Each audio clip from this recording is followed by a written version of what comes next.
Señor resucitó, venciendo la muerte en la cruz. Hola hermanos, el día de hoy, 30 de abril del 2019, no solamente es el último día de este mes de abril, sino que también es martes de la segunda semana de la Pascua. Le damos gracias al Señor, lógicamente, por el mes que nos ha permitido vivir, el mes de abril. Ha sido el mes que ha tenido la Semana Santa, en la que hemos celebrado la Pascua del Señor, hemos celebrado su resurrección y la seguimos celebrando todavía, porque la Pascua, como lo saben muy bien, dura 50 días y entonces a lo largo de estos días seguimos profundizando en este misterio pascual.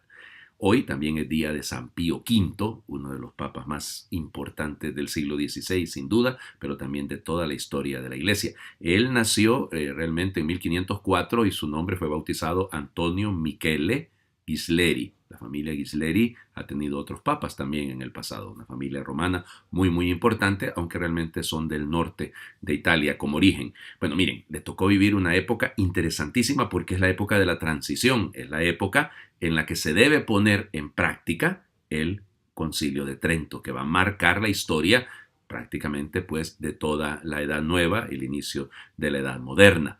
Y por eso es importantísimo. Él va a ser el responsable del catecismo, del breviario, del misal de San Pío V, por ejemplo, aunque él no lo vio terminado, pero él va a dar paso a eso. El concilio termina en 1563 y es elegido Papa él en 1565. Y en sus 7 años de pontificado, porque él muere en 1572, realmente le cambió el rostro a la Iglesia. Le toca enfrentar dificultades. Está el tema de la Reforma Protestante, sin duda, pero también el tema de la invasión de los musulmanes en Europa, y todos estos elementos va a tener él que irlos manejando. Él era dominico, fíjense, y por eso el hábito blanco de los dominicos es el que se quedó luego como el hábito que utilizan los papas, pero realmente es él el que no quiso cambiar su hábito, se mantuvo siempre como un dominico, y entonces por eso es que se quedó esa tradición, y no podrían cambiarlo los papas, eso no es ningún problema, pero insisto, se ha quedado esa tradición.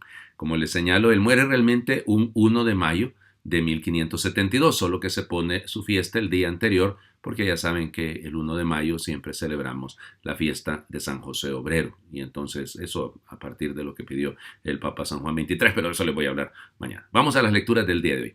Seguimos leyendo el libro de los Hechos de los Apóstoles. Fíjense, hoy leemos otra de las síntesis. Esto es hermoso, es que a lo largo de todo el libro de los Hechos de los Apóstoles vamos a ir encontrando síntesis, es decir, lo que su nombre dice, ¿no? Un resumen de lo que vive la comunidad cristiana. Este es uno de los más completos. Fíjense lo que dice. El grupo de los creyentes tenía un solo corazón y una sola alma. Nadie llamaba suyo propio nada de lo que tenía, pues lo poseían todo en común. Los apóstoles daban testimonio de la resurrección del Señor Jesús con mucho valor y se los miraba a todos con mucho agrado. Entre ellos no había necesitados, pues los que poseían tierras o casas las vendían, traían el dinero de lo vendido y lo ponían a los pies de los apóstoles. Luego se distribuía a cada uno según lo que necesitaba. José, a quien los apóstoles apellidaron Bernabé, que significa hijo de la consolación, que era levita y natural de Chipre, tenía un campo y lo vendió, y llevó el dinero y lo puso a los pies de los apóstoles. Realmente es una joya. Fíjense, los elementos ahí están. La comunidad tiene un solo corazón, una sola alma. Nadie pasa necesidad. ¿Qué hacen los apóstoles? Dar testimonio de la resurrección, y por eso todo el mundo los tiene en alta estima. Fíjense, miren cómo se aman, va a decir en otra parte del libro de los Hechos de los Apóstoles. La clave del creer, del compromiso de nuestra fe, del anuncio de nuestra fe, está precisamente en la solidaridad. O sea, se cree más en la iglesia cuando la iglesia es solidaria, cuando en la iglesia todos somos capaces de compartir. No es cuestión de un diezmo, no, es que no va ahí, porque eso termina siendo de repente a veces un camino para un negocio y fraudulento, ¿verdad? Para una cosa que no es. Si no se trata del caso de Bernabé, por ejemplo, y Bernabé es importantísimo en la historia de la iglesia, ya saben que a él le debemos, por ejemplo, un Juan Marcos, el autor del Evangelio de Marcos, o el caso también de Saulo, Pablo, es él el que está detrás de todo esto. Entonces, por eso la importancia de él. Y qué bonito, ¿cómo lo llaman, no? El hijo de la consolación. Qué bonito esto, ¿no? Un consuelo. Encontrar una persona solidaria siempre es un consuelo. En la iglesia tenemos que aprender mucho esto, Seguir trabajando en torno a ese vean cómo se aman. Duele mucho cuando escuchamos tanta división, tanto ataque. Claro que hay faltas y claro que hay errores, pero estamos todos para enmendarlos. Pero eso de andarnos juzgando y andarnos dañando internamente, eso no va. Por eso la necesidad de la solidaridad que nace de la oración y que luego llega a conocer las necesidades de los otros para responsabilizarnos de ellas. Fíjense, el Evangelio está tomado siempre del capítulo 3 del Evangelio de Juan. Seguimos con el diálogo de Nicodemo. De hecho, nos hacemos un par de versículos atrás, volvemos a leer lo que ayer terminábamos leyendo y continuamos. En aquel tiempo dijo Jesús a Nicodemo: tienen que nacer de nuevo. El viento sopla donde quiere y oye su ruido, pero no sabes de dónde viene ni a dónde va. Así es todo el que ha nacido del Espíritu. Nicodemo le preguntó: ¿cómo puede suceder eso? Le contestó Jesús: tú eres maestro en Israel y no lo entiendes. En verdad te digo, hablamos de lo que sabemos y damos testimonio de lo que hemos visto, pero no reciben nuestro testimonio. Si les hablo de las cosas terrenas y no me creen, ¿cómo creerán si les hablo de las cosas celestiales? Nadie ha subido al cielo sino el que bajó del cielo, el Hijo del Hombre. Lo mismo que Moisés elevó la serpiente en el desierto, así tiene que ser elevado el Hijo del Hombre, para que todo el que cree en él tenga vida eterna. Aparecen los elementos propios del Evangelio de Juan, ¿no? Creer para tener vida. Acuérdense que eso es el final precisamente del Evangelio de Juan, ¿no? Ver para creer, creer para tener vida.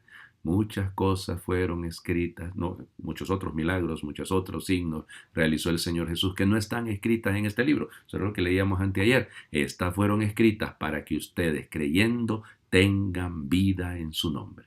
Es lo mismo. O sea, Juan se repite. De hecho, el Evangelio de Juan tiene esa característica, que va como en círculos concéntricos y va aumentando siempre la temática. Aquí la temática, evidente, remite a la cruz.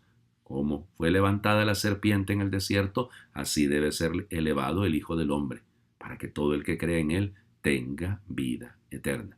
Estamos en ese camino, ¿no? Y el Señor es muy honesto en el sentido de cómo vamos a captar la profundidad de su mensaje si no nos dejamos guiar por su espíritu. Si no me creen en las cosas terrenas, dice el Señor, ¿cómo van a creer cuando les hable de las cosas eternas? Y ahí es donde entra el problema. Por eso yo les animo y les invito el día de hoy, fíjense, me parece que es necesario pedir esa luz del Espíritu Santo. Así que vamos a hacer la invocación del Espíritu Santo para concluir, ¿les parece? Ven, Espíritu Santo, llena los corazones de tus fieles, enciende en ellos el fuego de tu amor. Envía, Señor, tu Espíritu y serán creadas todas las cosas y renovarás la faz de la tierra. Oremos. Oh Dios, que has ilustrado los corazones de tus hijos con la llama del Espíritu Santo, haz que seamos dóciles a sus inspiraciones para gustar el bien y gozarnos con sus consuelos. Amén.